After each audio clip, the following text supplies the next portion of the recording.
Assalamualaikum warahmatullahi wabarakatuh. Sampurasun sadayana nu aya di bumi. Kumaha kabarna? Daramang.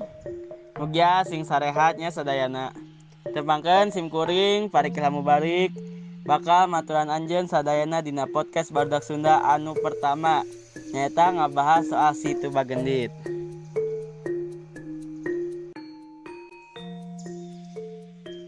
Situ Bagendit mangrupa salah sahiji tempat objek wisata anu cekap populer nu aya di Kabupaten Garut, Jawa Barat, Indonesia. Danau ieu teh sok rame didatangan ku jalema ti sagala rupa, utamina di akhir minggu sarta dinten pre. Anu ngajadikeun tempat ieu metot Jabi tempatna anu endah nyaeta carios legenda masyarakatna anu kentel kalawan sosok Nyi Endit anu midamel geremet anu konon sanggem dina kasebat kebentuk alatan kalakuan ti hiji jalma anu jagut raya nanging pedit sarta kikir. Sumawonten dugi kiwari konon sababaraha barea sering ningali kitu kaayana lintas segede kasur di jero dasar danau.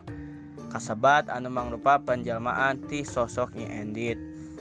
Teuing leres atawa henteu nanging anu penting nama kanggo urang nyaeta nyokot pelajaran dina carita dongeng ieu.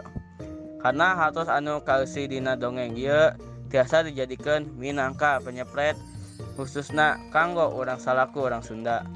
Hartos dina dongeng ieu dipeunteun mere mangpaat margi ngabogaan unsur ngatik atawa istilah dina nalika Sundana eta pieunteugeun. Nah, ayeuna ranjeun tos terang ngeunaan Situ Bagendit.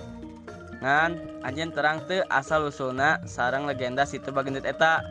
Pasti penasaran kan kumaha caritana? Upami kitu teras-teraskeun ngadangukeun episode kadua ti podcast Barudak Sunda nya. Hatur nuhun sadayana, abdi pamit undur diri. Assalamualaikum warahmatullahi wabarakatuh.